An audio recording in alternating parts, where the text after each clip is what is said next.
So, I get asked a lot how I started getting into reselling or how to start reselling. And the truth is, I don't really know. I started reselling by getting involved in trainers because I enjoyed trainers. That's what I started on. I started reselling just before COVID, so like 2018, 2019. And yeah, I started off selling my own trainers actually. I've always been a bit of a trainer head, collecting trainers, selling trainers, blah blah blah. And it got to the point where I had trainers laying about that were worth good money that I hadn't been wearing, and I thought I might as well just sell these online. So I started selling a few of my own bits, and I thought I can actually make some good money here. So I thought, why don't I attempt to buy some trainers and then see how that works. So I got myself down to a car boot sale, started buying some trainers. That's what I primarily started on, was just trainers. And I started selling trainers for more than what I bought them for. Really happy. I thought, wow, this is easy. It's not. But at the time I thought this is good. So I carried on doing that. And then it got to the point where I was going from one boot fair a week to then going to 2 boot fairs a week. One on a Saturday, one on a Sunday. And then I started watching a few guys on YouTube. And I started sort of researching different things to buy, not just trainers. I slowly but surely got into clothing, which I wish I never did. I hate selling clothes, as I'm wrapping clothing. Yeah, then got into clothing, and then slowly but surely started venturing into the gaming world. Growing up, I always used to play PlayStation, Xbox, blah blah blah. So started venturing into the gaming world, and then over time I just started to go into charity shops as well. Now I remember the first time going into a charity shop, I was really nervous. I don't know why. I'd never been in a charity shop before, and I thought, oh, people must watch you when you go in there, stuff like that. Didn't want to get my phone out to research stuff. And eventually got a bit more confident. I started to go into more charity shops, and then started buying a lot more stuff. But obviously there's so many different things in charity shops, you've got to do your research. So downloaded the eBay app, downloaded the Google app, started taking pictures of the Google lens to see what I was buying, then searching it up on eBay, seeing if it was worth buying, seeing if it was not worth buying. So initially, when I started listing, all I'd ever do was go to a boot fair on a weekend and list it all the same day. I think, oh, I've got to get it listed, got to get it listed. I suppose obviously when you're starting to spend your own money, you've got to be careful of the fact that you're outlaying first. You've got to make sure you're not spending too much to make profit, etc, etc. So I always wanted to spend my money and then sell, got to get my money back.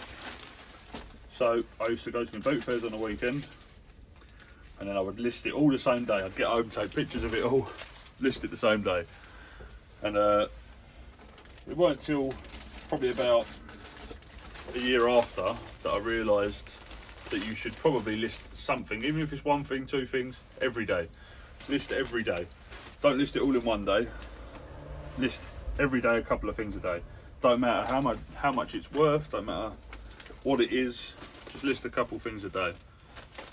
Because, especially on eBay, they like to see that you're active. So if you're listing every day, it helps the algorithm out a lot, makes eBay like you, pushes your items a bit more, and keeps you at the top of that pile of new listings. So I got into the point where I was listing 2 to 3 things a day, really happy, making a few more sales. And then it just got to the point where I wasn't only going to boot fairs and charity shops, I was then going to auctions, I was meeting people, house clearance guys, just different people in this sort of line of work, finding different avenues of sourcing, stuff like that.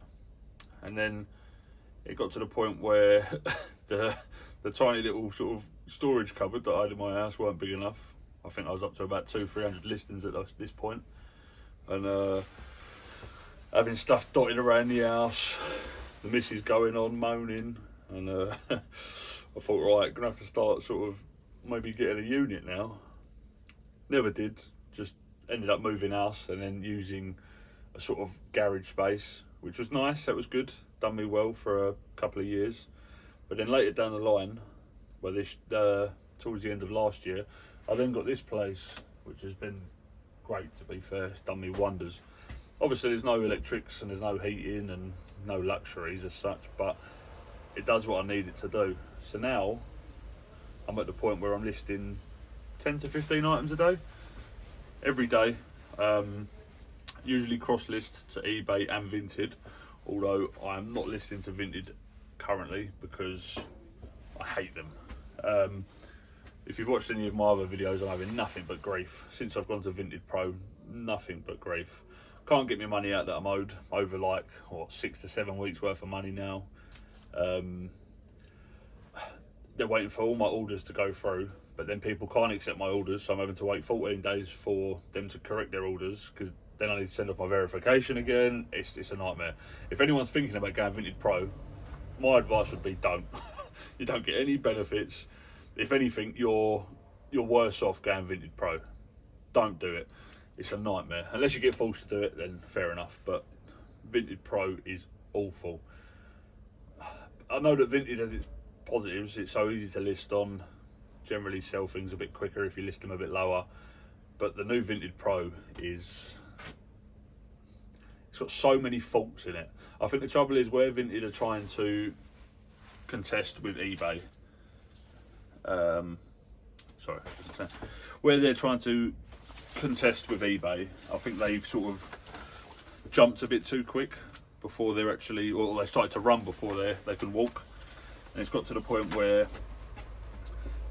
the competition with eBay, I believe they're not quite big enough yet to be competing with eBay.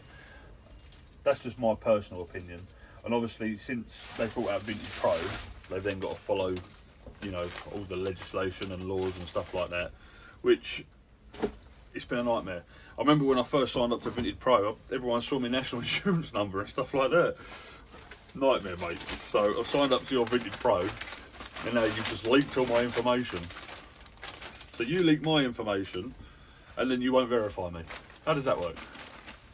See, the luxury is now that there's a lot of sort of YouTube guys, or content creators as you call them, in the reselling space. So there's so much research that you can do. Like, you can just watch people, see what they pick up, what they buy, what they research, and then it gives you a better idea of what to pick up. There's some very knowledgeable guys online. I watch Ricky Resells a lot. I think Ricky Resells is probably one of the reasons that I started to pick up weird stuff. Don't know if that's an insult to Ricky, but yeah, he's a massive reason why I started picking up different things, like bric-a-brac, like stuff that I would never pick up. You've obviously got people like Retro Reselling, who's very knowledgeable in, you know, like retro electronics and stuff like that. And then you've got other people that do massive in clothing, massive in furniture. I watch Recovered Riches a lot. Stacey, probably my favourite out there. Seems like a top bloke as well, to be fair. But, you know, there's guys out there that are sort of doing the work for you already. So just watch them, and you'll pick up so many things along the way. So I do get asked a lot how to price, or how you know what things are worth. The best thing that I can suggest is to always go on eBay. I think a lot of things are now priced via eBay. So say for example, I've sold this for $9.99. It's just a LFC scarf from 2015. So I just Google lensed it, took a picture, found out what it was, searched it on eBay, 2015 LFC scarf, golden red, and then so don't just look at the listings, but look at the solds as well. So just go to the filter and press sold items, and then that will always give you a sort of rough price of what things are worth. And then obviously whatever your margin is or whatever money you want to make, then you know how much you can spend. To say, if you want to double your money, you buy something for a £5, you want to sell it for a tenner, then you know what you're spending, don't you? Like for example, I paid £2 for that, I've sold it for 10. So after my fees, I'll probably make £5 profit maybe, which I'm happy with, because if I sell 10 to 15 items a day, and they're just all small ones that are ticking over, they all add up. But yeah, always do your research, always.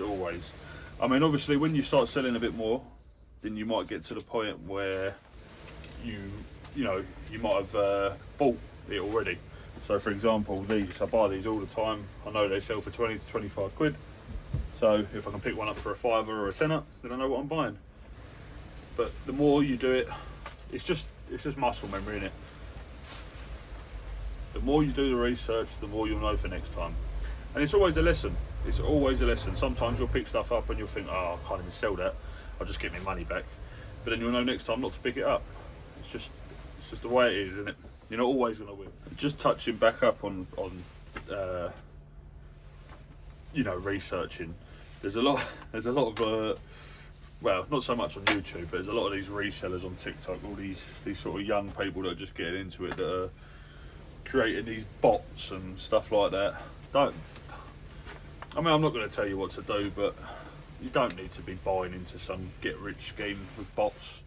Just look yourself. Just do your own research. You know, I know it can be time-consuming and stuff like that, but you don't need to be paying for a bot.